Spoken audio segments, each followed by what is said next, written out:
ओम श्री कृष्ण परमात्मने नमः। जय श्री कृष्ण मित्रों। आज हम अपनी इस यात्रा के 126 दिन पूर्ण कर लेंगे और मैं आपके सम्मुख अध्याय 3 के श्लोक 5 को लेकर प्रस्तुत हूँ। यह श्लोक भगवत गीता के सबसे व्यावहारिक और वैज्ञानिक सत्यों में से एक है। यहाँ कृष्ण अर्जुन को बताते हैं कि कर्म से भागना असंभव क्यों है। प्रसंग यह है कि अर्जुन के मन में यह विचार था कि वह युद्ध छोड़कर शांति से बैठ जाएगा। कृष्ण यहाँ समझा रहे हैं कि निष्क्रियता या इनएक्शन मानव का स्वभाव के विरुद्ध है। तो श्लोक की तरफ बढ़ते हैं। नहि कश्चित् क्षणमपि जातु तिष्ठ्यत्यकर्म कृत कार्यते अवशः कर्म सर्वः प्रकृतिर्जैर्गुणैः। एक बार और सुनिए। नहि कश्चित् क्षणमपि जातु तिष्ठ्यत कर्म कृत कार्यते अवशः कर्म सर्वः प्रकृतिर्जैर्गुणैः। अब चरणबद्ध तरीके से इसको समझिए। 3 शब्द हैं, न, ही और कश्चित् और क्षणमपि। तो इसको इस तरह से उच्चारित करेंगे। न को ह्रस्व पढ़ेंगे, हल्के से पढ़ेंगे जल्दी, जैसे नहीं कहते हम एकदम। तो नहीं कश्चित् क्षणमपि, कश्चित् कहा फिर क्षणमपि, क्षण बोला और फिर मपि बोल दिया। नहीं कश्चित् क्षणमपि। और दूसरे चरण को देखिए तो जातु, तू ह्रस्व होगा और यहाँ पर इसको समझिए आघात को। तिष्ठ्यत, तिष्ठत्य, तिष्ठत्य इस तरह से बोलना है। तिष्ठत्य आघात आ जाएगा, ठ के बाद तो आएगा, फिर त्य आएगा। तिष्ठत्य कर्म कृत, जातु तिष्ठ्यत्य कर्म कृत।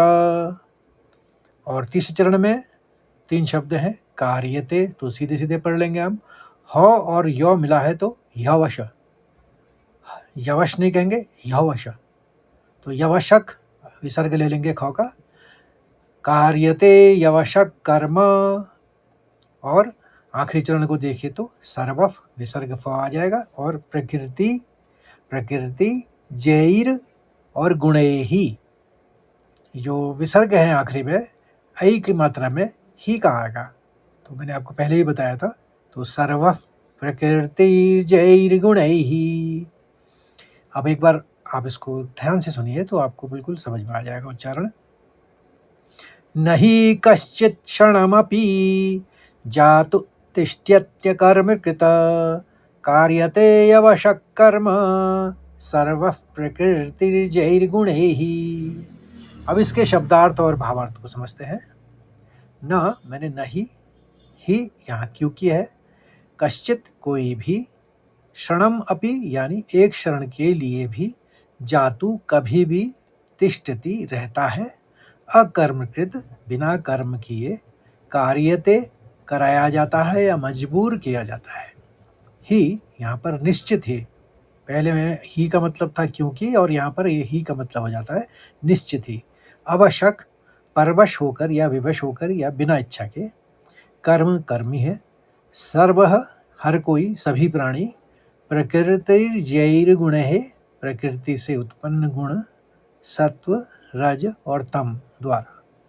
इन गुणों की व्याख्या आगे वाले श्लोकों में आराम से करी जाएगी जब हम पढ़ेंगे आगे के। तो एक पूरा अध्याय इस पे है गुणों के लिए, तो इसकी विवेचना अभी बाद में करेंगे। अभी आप केवल इसका शाब्दिक अर्थ समझ लिए। हिंदी में सरल अर्थ इस श्लोक का यह है।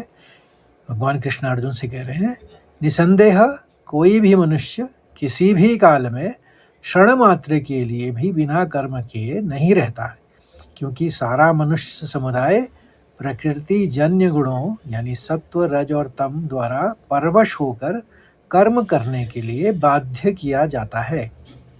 भावार्थ यह है, कृष्ण भगवान यहाँ प्रकृति के चक्र की बात करते हैं। तो कर्म करने की अनिवार्यता बताते हैं कि कर्म केवल हाथ पैर हिलाना नहीं है, सोचना, देखना, सांस लेना, यहाँ तक का शरीर की कोशिकाएं जो काम कर रही हैं वो भी कर्म है। कृष्ण कह रहे हैं कि जब तुम जीवित हो तुम अकर्म की स्थिति में नहीं रह सकते।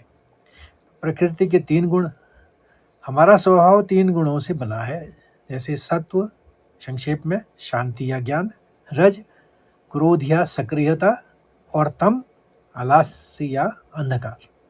ये तीन गुण हमसे निरंतर कुछ ना कुछ करवाते रहते हैं। परवशता या हेल्पलेसनेस, हम सोचते हैं कि हम कर्म कर रहे हैं, लेकिन वास्तव में हमारी प्रकृति और हमारे संस्कार हमसे कर्म करवाते हैं। अर्जुन अगर युद्ध छोड़कर जंगल भी चला जाए तो उसका क्षत्रिय स्वभाव या रजोगुण वहाँ भी उसे शांत बैठने नहीं देगा। तो आशा करता हूँ आपको यह श्लोक अच्छे तरह से समझ में आ गया होगा। अच्छा लगे तो लाइक करिए, शेयर करिए, कमेंट भी करिए। और आपको मैं समझता हूँ इस गीता रूपी ज्ञान की गंगा में आनंद आ रहा होगा। तो अपने साथ अन्य साथियों को भी जोड़िए ताकि वे भी इसका लाभ उठा सकें। और कल हम श्लोक 6 के साथ मिलते हैं। तब तक के लिए जय श्री कृष्ण, राधे राधे।